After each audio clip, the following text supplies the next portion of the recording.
An evangelist is a person that's trying to speak to culture. Yeah. A classic example of evangelism is, he was having a conversation with the realtor. I saw him pull out his checkbook, and he wrote a check for the down payment. You have to stay disciplined and keep expanding and growing and learning. You don't have the luxury of being lazy because you can't keep giving the same.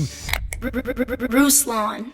I tend to think guys who come from creative, I mean, it shows you doing illustrations and design and all that kind of stuff. I didn't even know that about you, right? Yeah. And so I get this sense that the creative side of me is like, we need to show the love of Jesus, contextualize the love of Jesus, speak the gospel to the hurting, to the broken, to the downtrodden. And then sometimes the other side, the more theological, linear, logical, building, we're institutional, that side can kind of want more of the truth side. Yeah. And so would you say that you think that kind of overflows from you first and foremost being a creative and then transitioning into being, a pastor of a massive church? Probably. I mean, I think God uses whatever we bring to the table. Yeah. Maybe it's a few loaves and fish, and he can take it and he can multiply it. But early in my life, God placed on me the calling of evangelist. And, and a lot of my friends were becoming pastors, and I felt called to be an evangelist. And so that an evangelist is a bridge builder. An evangelist is a person that's trying to speak to culture. Yeah. A classic example of evangelism is, Paul on Mars Hill. Yep. And he builds a bridge to his audience. Men of Athens, I perceive that you're religious. I've been walking around seeing all these altars, erected to various gods, and I noticed one erected to the unknown God. That's the one I want to talk to you about today. That's called building the bridge, Amen. Right?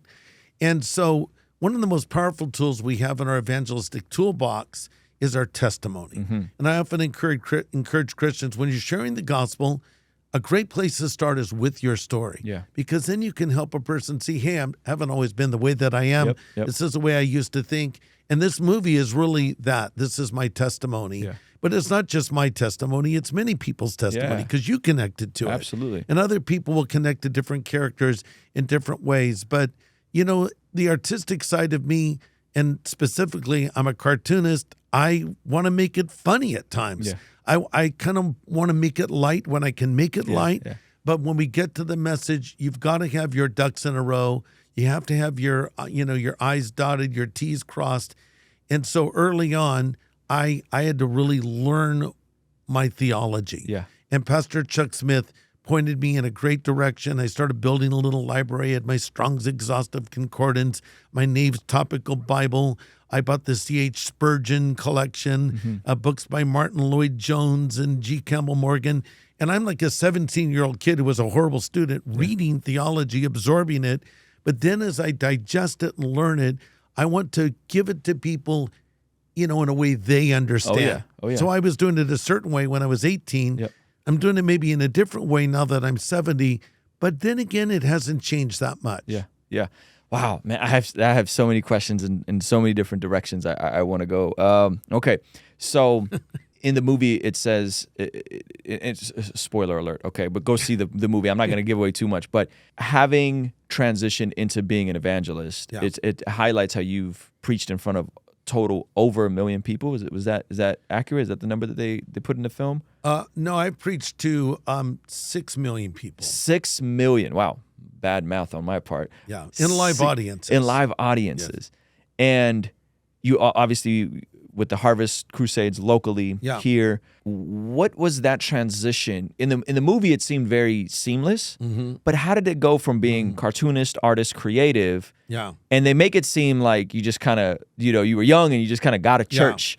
Yeah. Can you talk about a little bit of like the formidable days of you getting into ministry, and then I want to get a little bit back into the film. Sure. Well, in the movie, toward the end, we have Pastor Chuck, played by Kelsey Grammer, coming to Greg, who's been disillusioned, and giving him a church. He gives him the keys to a church. Yeah. Well, that's not exactly how it happened. Okay. So what happened was I came to Christ. I was doing my art, and I started speaking here and there at little home Bible studies, but I was out on the street sharing my faith. Then I started traveling with the Christian bands. So I was convinced that God had called me to be an evangelist. Okay. And my hero, my role model at that moment was Billy Graham. And so at Calvary, there was a church up in Riverside, an Episcopalian church that wanted to have their own version of the Jesus movement. So Lonnie Frisbee was going up there to speak, and then Lonnie moved off to Florida. That's shown in the film. Mm-hmm. And so they had different pastors speaking at the study, and they were sort of rotating it around. And I was just hanging around the office. All these other pastors at that time were about 10 years older than me. And they said, well, who's going to go to All Saints? That's the name of the church this week. Well, I went last week. Well, I'm going next week. And they looked at me and said, well, Greg, do you want to go? I said, yeah, I want to go. Because I was tired of sitting behind a drawing board. I wanted to speak to people. So I went and started speaking at this Bible study, and it started growing and growing. And so what I was doing was starting a church, and I didn't even know it. This is before you heard of startup churches, right? So as it began to grow, people started calling me pastor. Well, I'm basically 18 years old. I've only been a Christian about a year and a half. I hardly feel qualified to be their pastor. And I was looking for someone older to take it over, and I couldn't find anyone. So I realized, well, maybe God wants me to do this. So I wanted to be an evangelist, but the Lord led me to become a pastor. But I did evangelism as well. And so it continued to grow. And finally, the church we're meeting at, we outgrew the church. And so I started looking for a new building, and I found one and told Chuck about it. So he drove up to Riverside from Orange County, and he was having a conversation with the realtor. I saw him pull out his checkbook, and he wrote a check for the down payment, and Chuck gave us a loan to buy the church, and we paid him back with interest. So Chuck was a very good businessman, Ruslan. You need to know that. But he was also very generous, and no one would have ever given me a loan to buy a church except for Pastor Chuck. And so that was the beginning of our church. So it wasn't quite like in the movie where he gives me the keys. But in effect, it was pretty much what was happening. He was opening a door for me.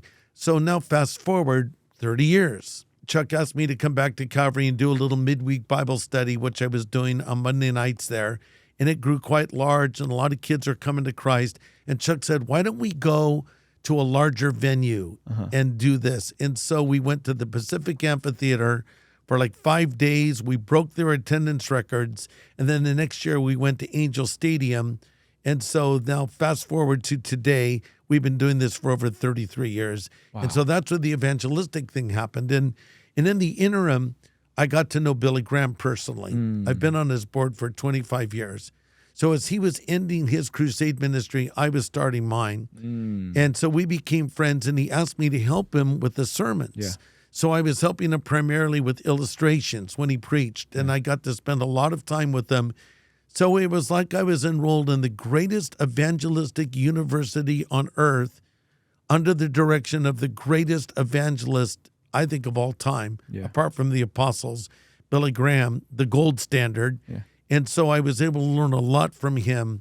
And so that's kind of how it happened. Well, you also had Chuck Smith, who's an incredible Bible teacher, taking people verse by verse through the Bible. That's kind of what he was famous for. Billy Graham, an incredible evangelist. It seemed like just a culmination of all of these different things. Was it hard to know that I'm an evangelist, but I'm going to wait a couple decades to really see this thing come to fruition in your life? Yet you decided to serve as pastor. Yeah, I think it was a source of tension for many years, because in my heart, I really wanted to be an evangelist. But as time passed, I began to really enjoy pastoring. And I really enjoyed prepping and delivering messages. And I still, to this day, that's my favorite thing to do. I'm going to work on a text right now. We're going through the book of James. We're in James 5. We're wrapping the book up. I love to go study, begin to put the sermon together, build it, and deliver it. I love that part. And so that was a great discipline for me. And I think the problem with some evangelists, I wouldn't include Billy in this, is they're very undisciplined. And so they maybe have 10 little sermons that they keep giving over and over again. And I think when you're a pastor, you're forced in a good way, as John MacArthur once put it, it's the velvet chains of the pastorate. It's like you have to stay disciplined and keep expanding and growing and learning. You don't have the luxury of being lazy, because you can't keep giving the same 10 messages to your congregation year after year and decade after decade. So as I look back on it now, I see God's wisdom in all of it. And there are people that were called to do both. Spurgeon fancied himself to be an evangelist and a pastor. Yeah. So did Martin Lloyd-Jones. And in a way, even Billy Graham was pastoral in his relationship with presidents and other people, where he would care for them like a shepherd. So the door opened for me to do evangelism, and I love evangelism, but I really do love to teach the Bible as well. Yeah, that's beautiful. I love that it's and both. It's not either or. It's not a binary. That's amazing. Hey, if you enjoyed this video and you want to see the full extended version of this podcast, be sure to sign up for our Patreon community for only $5 a month. It'll really help us continue contextualizing the gospel using YouTube, media, and podcasting. And in exchange, you will get full unedited versions of the podcast, of our daily after party streams, a discount for our merch store, and exclusive access to our private Discord server. It's only $5 a month. The link for Patreon is in the description of this video, as well as the pinned comment below. Again, hit the link in the description, sign up now, and I'll see you over there, all right? Peace.